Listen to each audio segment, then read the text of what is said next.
агар шумо ҳамакнун қарор қабул кардаед ки масеҳиятро рад мекунед, ин корро пас аз таҳқиқи далелҳои тарихӣ кунед. сабаби радкунии мӯъҷизаи эҳёи Исо дар ақидаҳои нодурусти фалсафии одамон мебошад. файласуфи фаронсавӣ Эрнест Ренан гуфтааст: мӯъҷизаҳо рӯй намедиҳанд. аз ин рӯ ягон эҳёшавӣ ҳам набуд. боре дар донишгоҳи Теннесси суханронӣ мекардам ва ҳангоми баромади ман як профессор суханони маро бурида гуфт: ба эҳёшавӣ бовар намекунам, буданаш имкон надорад.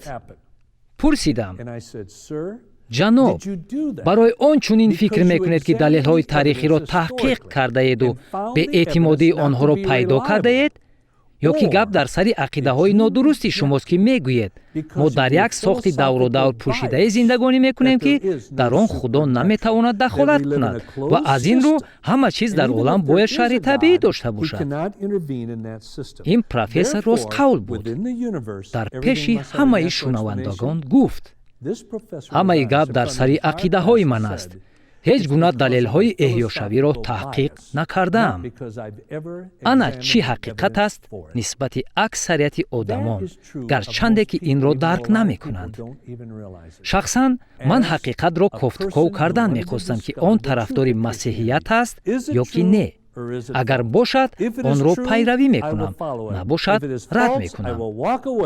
барои он ки ростқавлии интеллектуалиамро нигоҳ дорам, лозимам омад далелҳои тарихиеро ки ба эҳёи Исо дахл дорад биомӯзам.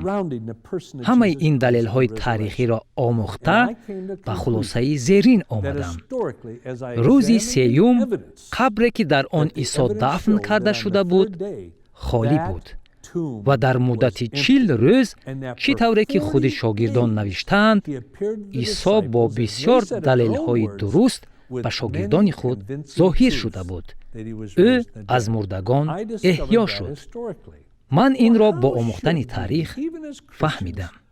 пас чӣ тавр масеҳиён бояд ба таърих наздик шаванд? чиро наздикшавӣ илмӣ нисбати таърих ҳисобидан мумкин аст? дар наворҳои навбатӣ якчанд принсипҳоеро ки мувофиқи он таърихро месазад омӯхт нақл мекунам.